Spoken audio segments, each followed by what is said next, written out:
เจ้าซื้อ4,000เมียแค่นางสัตว์มีโซ่ซื้อลูกแค่แมนเท้าที่กับสีทองเพราะว่าในครอบครัวมี8 คนเนาะทั้งหมด8 คนมี5 คนชาย3 คนเฮามีไฟฟ้าใช้นี่เริ่มแต่มื้อใดมานี่เพราะว่าที่แท้เคยแซ่น้ำเขาเจ้าเริ่มแต่ปีเก่า8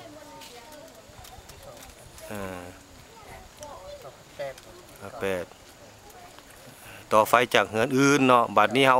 เป็นของตัวเองนี่ในมื้อใดเฮาได้เป็นของตัวเองนี่25 เดือน 8เนาะวังนึงนี่ตัว4-5 มื้อหลังนี่ตัวแม่นตัวเนาะและพอเจ้าเฮือนเท่านี้มีความรู้สึกแนวใดที่ว่าหลังจากที่ว่าเฮาได้มีไฟฟ้าใช้เป็นของตัวเองแล้วมีหม้อน้ำไฟเป็นของตัวเองนี่เฮามีความรู้สึกแนวใดเนาะว่าเฮามีความรู้สึกว่าดีใจเนาะมอบหมายตัวค่าไฟฮู้บ่ว่าเป็นไผเพิ่นมาเฮ็ดให้นี่นะอันภาคส่วนใดองค์การใดเขาพอฮู้อยู่บ่ได้ไปรวมนำในบ้านอยู่บ่อันนี้ละแม่นนั่นฮัสิเว้าละแม่นภาคส่วนไฟฟ้าลาวหั่นล่ะโครงการขยายไฟฟ้าชนบทสนองไฟฟ้าครอบครัวผู้ทุกข์ยากเนาะเพิ่นได้ลงมาจะตั้งปฏิบัติให้อยากให้พ่อแม่พี่น้องประชาชนเฮาอยู่ในเขตชนบททางไกลซอกหลีกนี้มีไฟฟ้าใช้เป็นของตัวเองบ่อยากให้ไปต่อไฟจากเงินอื่นอันนั้นมันบ่ถูกหลักการไฟฟ้าบ่มีความปลอดภัยแล้วนี่แต่ว่าพ่อแม่พี่น้องเฮาหั่นอาจจะบ่มีเงินบ่มีคำบ่มีทองเนาะทอดหอมเงินคำสิมาเอาเข้าหั่นที่ก็จำเป็นได้ดึงจากขออาศัยไฟเพิ่นมาใช้บัดนี้มาโครงการนี่ล่ะจึงค่อยว่าเอามาใช้ให้ล่ะมาใส่ให้แต่ว่าเพิ่นสิเก็บตำลังว่าเดือนละ20,000 กีบนี่สิพอมีให้เพิ่นอยู่บ่เดือน20,000 กีบนี่น่ะพอมีเนาะล่ะอันเฮามีเศรษฐกิจเฮานี่เฮ็ดหยังเฮ็ดให้เฮ็ดนาบ่หรือว่าแนวใดได้มีหลายเลยบ่เฮ็ดให้ได้หลายได้เข้ากินหลายอยู่บ่ได้มองประมาณปีนึงประมาณ100 ไปนี่กุ้มกินบ่เบิดปีกุ้มบ่กุ้มอยู่เนาะเรือกินบ่บ้านมานั่งพี่แม่เรือกินเพราะเรือกินอยู่เนาะก็แสดงว่าก็พอทุเลาในจุดเจือครอบครัวก็ย้อนว่าครอบครัวนี่ลูกหลายเนาะลูกหลายแล้วมันก็ต้องได้มีรายจ่ายหลาย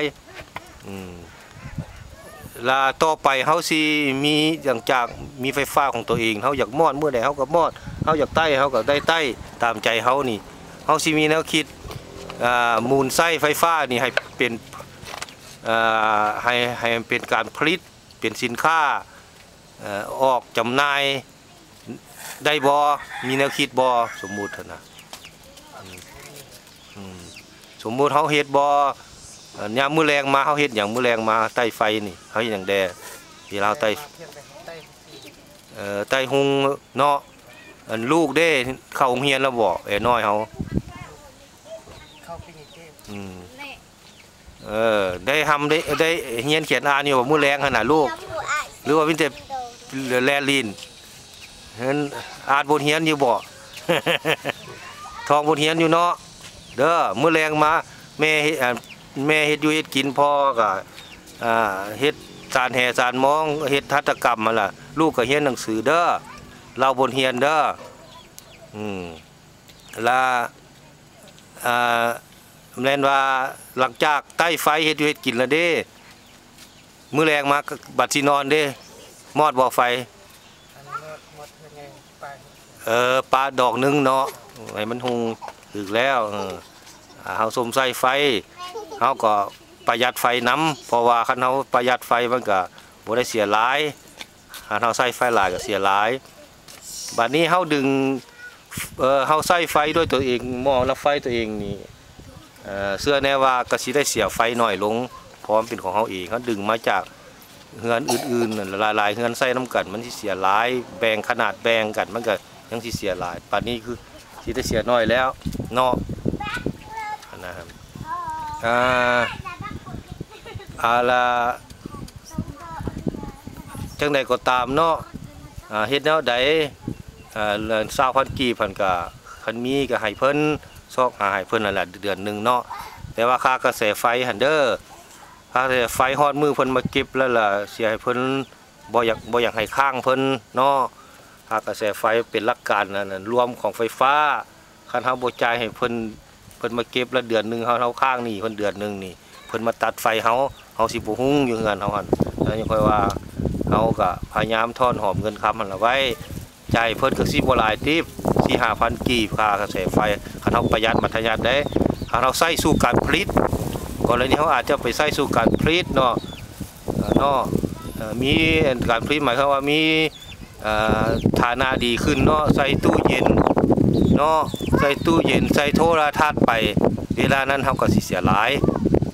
อันนั้นตำหลังจากเฮาหลุดพ้นออกจากความทุกข์ยากแล้วเฮาจึงค่อยว่ามีเงินมีคำทอนหอมได้แล้วเฮาจึงค่อยไปซื้อโทรทัศน์ซื้อวิทยุซื้อนั้นมาเข้าสู่การผลิตหรือว่าเฮ็ดแนวใดยิบแซวเฮาบ่อยากใส่มือใส่ตีนยิบให้แรงงานเฮาก็จักยิบผ้าแบบไฟฟ้าหยังมันก็มีเนาะเฮ็ดหลายแนวครัวแต่งอยู่ครัวกินบางเทื่อบ่คักก็ซื้อหม้อไฟหม้อทอดลูกซีนทอดหยังให้เด็กน้อยมันไวดีก็แล้วแต่ว่าเฮ็ดแนวใดให้ประหยัดไฟฟ้านำกันเนาะอันใดเฮาคำมาแล้วเฮาใต้แล้วมื้อเว้นเฮาก็บ่ใต้ละมอนเบิดเห็นคำมาเฮาใต้สินอนเฮาก็ใต้ไว้ดอกนึงเพื่อให้มันหุงน้ำเฮือนน้ำซานเนาะ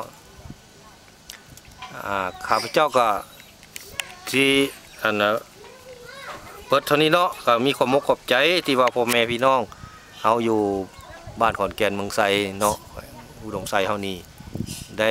สมไส้ไฟอยากว่าเบิดหลังคาเฮือนบ่เบิดถูกหลังคาเฮือนบ่ได้แล้วบ่หรือว่ายังบ่เบิด